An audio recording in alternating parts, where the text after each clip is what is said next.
Tihar jail के जो jailer है ना, उनकी इनसाइड स्टोरी है Black Warrant jailer Sunil Gupta की कहानी। ये किताब अभी बहुत ही चर्चे का विषय बना हुआ है।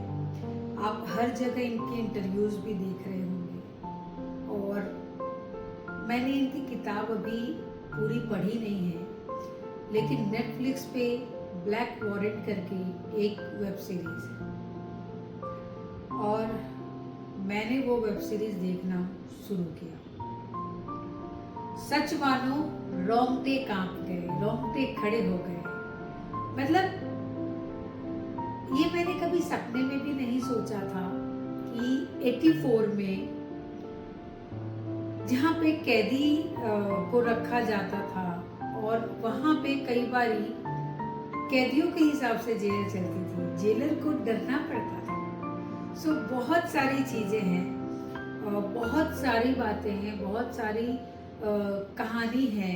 एंड जो सुनील गुप्ता जी हैं, उन्होंने अपने सारे जो जो चीजें उनके साथ हुई वो पूरी घटना का इंटरव्यू में भी जिक्र किया। और ब्लैक वॉरेंट का जो बुक निकाला उन्होंने, उसके अंदर भी सारी कहानी लिखी हुई है। सो ये बहुत ही इंटरेस्टिंग है और बहुत करेज चाहिए, बहुत ही हिम्मत चाहिए। तो मैं सबसे पहले तो सैल्यूट करती हूँ सुनील सर जी को, और इस पर हम लोग बात करेंगे पूरी सिचुएशंस पे, जो मैंने देखा, जो मैंने फील किया और उस समय जो मेरा इमोशन उस चीज से जुड़ा था। तो मैं सच में कहीं कहीं जगह तो मैं बिल्कुल हिल गई, कई बार मैं रो गई और कई बार मुझे बड़ा गुस्सा आया कि ये क्या हो रहा है। लेकिन वो कहते हैं ना, जब हम प्रशासन, शासन और कायदे कानून सबके दायरे में रह के हमको कुछ डिसीजंस लेना पड़ता है, तो ये जो परेशानी मुश्किलें वो आम लोगों से ज़्यादा कई बार पुलिस अधिकारियों, जेलर्स पे बहुत ज़्यादा आता है। और इन दिनों मैंने बहुत सारे इंटरव्यूज देख रही हूँ, पता नहीं क्यों एकदम से मुझे मेरा जो दिमाग है, जैसे मैं तिहाड़ जेल पे और बहुत सारे फौजीज, आर्मीज, उन सबको मैं भी बहुत ज़्यादा गोन थ्रू कर रही हूँ। और मैंने जाना कि हम लोगों के लिए ये लोग कितना कुछ करते हैं, मतलब कितना कुछ करते हैं। हम जितना भी उनको सलाम बोले, जितना भी हम उनको शुक्रिया अदा करें, वो बहुत कम है। सच में दोस्तों, बहुत कम है।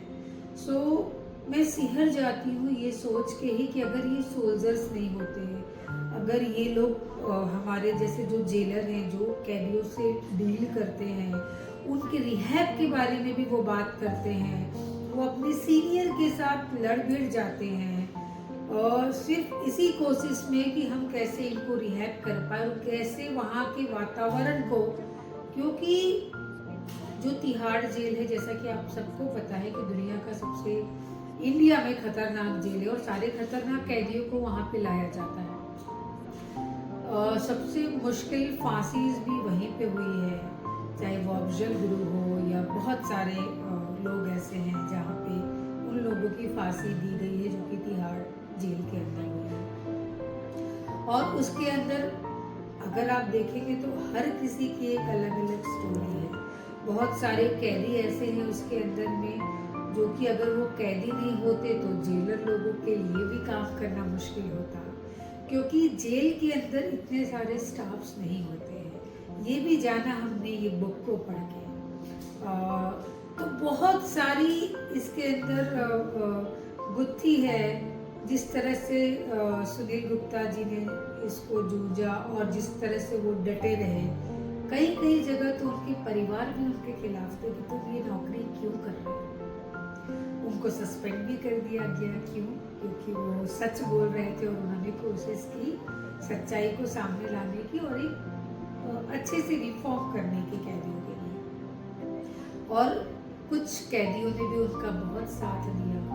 तो बहुत सारी चीजें हैं जो कि सच पूछो तो मानने में नहीं आती है और जानने में नहीं आती है। लेकिन थैंक यू सो मच जो इतना विस्तार में इन्होंने ये किताब लिखी और उसके बाद हम लोग नेटफ्लिक्स पे इसके जो सीन्स विजुअल है, हालांकि सब पूरी तरह से नहीं होगा क्योंकि थोड़ा सा उसको ये भी करना होता है और दिखाने के लिए, शूट करने के लिए। जैसे मैंने पहले भी आपको एक वीडियो में बताया है कि जो कंगना जी की फिल्म आई थी इमरजेंसी, तो उसमें सारी चीज़ें नहीं ट्रूथ होगी, थोड़ी बहुत तो फिल्म को फिल्म बनाने के लिए हम जो भी करते हैं वो हमको करना पड़ता है।